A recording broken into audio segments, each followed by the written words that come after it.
Rapper B.O.B. wants to crowdfund his own satellite and launch it into space to find out, once and for all, whether the Earth is flat or round. As a flat Earth conspiracy theorist, the Georgia-based musician is betting on flat, but his $1 million call for cash on GoFundMe has raised only about $2,000 in its first 5 days, the first $1,000 pledged by B.O.B. himself. Fortunately, there are plenty of cheaper ways than a satellite launch to show that the Earth is round. In the spirit of scientific inquiry, here are 7. Photo credit Jim Schubert Shutterstock. When a ship sails off toward the horizon, it doesn't just get smaller and smaller until it's not visible anymore. Instead, the hull seems to sink below the horizon first, then the mast. When ships return from sea, the sequence is reversed: first the mast, then the hull, seem to rise over the horizon.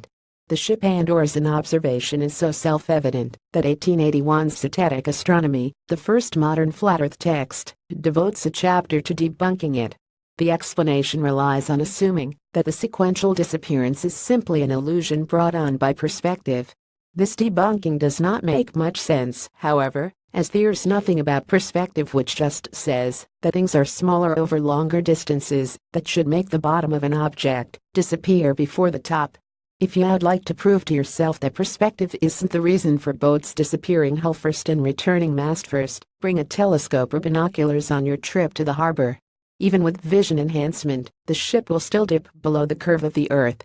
Photo credit Starry Night Software. Greek philosopher Aristotle figured out this one in 350 BC, and nothing's changed.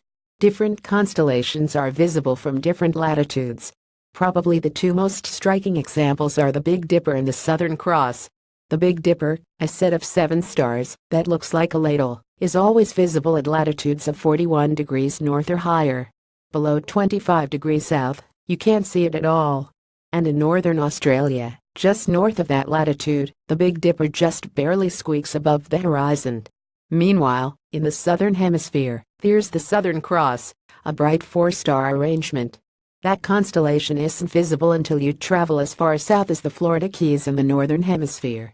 These different stellar views make sense if you imagine the Earth as a globe, so that looking up really means looking toward a different sliver of space from the southern or northern hemisphere. Photo credit Eduardo Ostregicilla Shutterstock. Aristotle also bolstered his belief in a round Earth with the observation that during lunar eclipses, the Earth's shadow on the face of the sun is curved. Since this curved shape exists during all lunar eclipses, despite the fact that Earth is rotating, Aristotle correctly intuited from this curved shadow that the Earth is curvy all around, in other words, a sphere. For that matter, solar eclipses also tend to bolster the idea that the planets, moons, and stars are a bunch of roundish objects orbiting each other.